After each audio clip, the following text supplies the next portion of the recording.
Das Gefängnissystem in den USA ist überfordert. Nicht ein bisschen, nicht punktuell, sondern strukturell. Überfüllung, Personalmangel, Korruption und Gewalt haben ein System geschaffen, in dem nicht mehr der Staat die Regeln bestimmt, sondern die Insassen selbst. Was offiziell als Strafvollzug gilt, ist in vielen Anstalten längst ein Paralleluniversum geworden, in dem eigene Gesetze herrschen. Gefängnisse sind voll bis zum Anschlag. Mehr Menschen, als Platz, als Kontrolle, als Schutz vorhanden ist. Wärter sind unterbezahlt, überarbeitet und oft zahlenmäßig unterlegen. Das Resultat ist ein Machtvakuum. Und wo der Staat sich zurückzieht, übernimmt etwas anderes: Gewalt, Angst und Hierarchie. In vielen US-Gefängnissen regiert nicht der Wärter, sondern der sogenannte Code. Ungeschriebene Regeln, durchgesetzt von Mitgefangenen. Wer diesen Code bricht, wird nicht bestraft, er wird korrigiert. Nicht durch Akten oder Gerichte, sondern durch blanke Gewalt.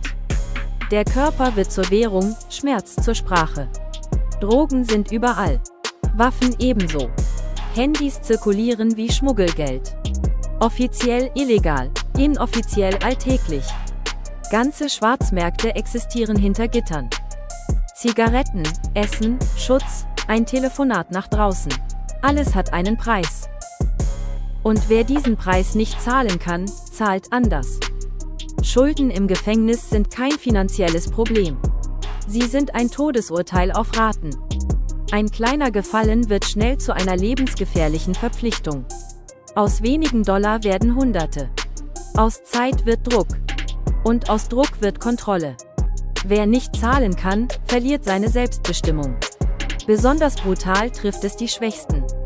Neue Häftlinge, psychisch Instabile, sozial Isolierte.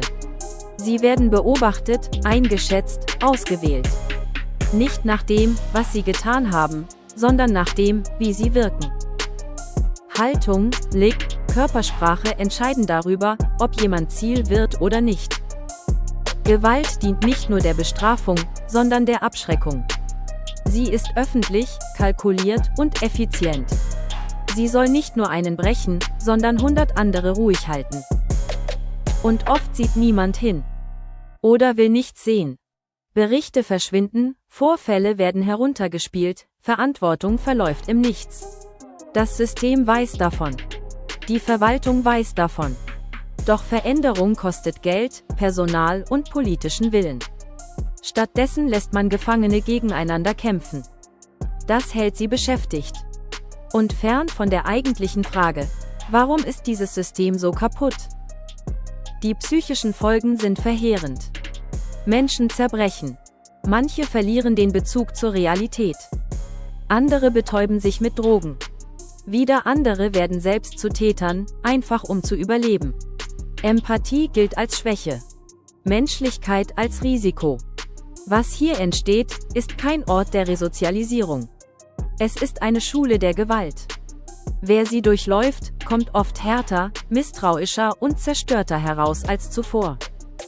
Ein System, das angeblich Sicherheit schaffen soll, produziert genau das Gegenteil. Das Tragische daran: Viele halten das für normal, für notwendig, für verdient. Doch ein System, das auf Chaos, Angst und Entmenschlichung basiert, schützt niemanden. Es verschiebt Gewalt nur hinter Mauern, bis sie irgendwann wieder herauskommt. Das ist die Realität eines überlasteten Gefängnissystems. Nicht überall gleich. Nicht immer sichtbar. Aber real genug, um Leben zu zerstören. Und deutlich genug, um zu zeigen: Wenn der Staat die Kontrolle verliert, übernimmt nicht Ordnung, sondern das Gesetz der Stärkeren.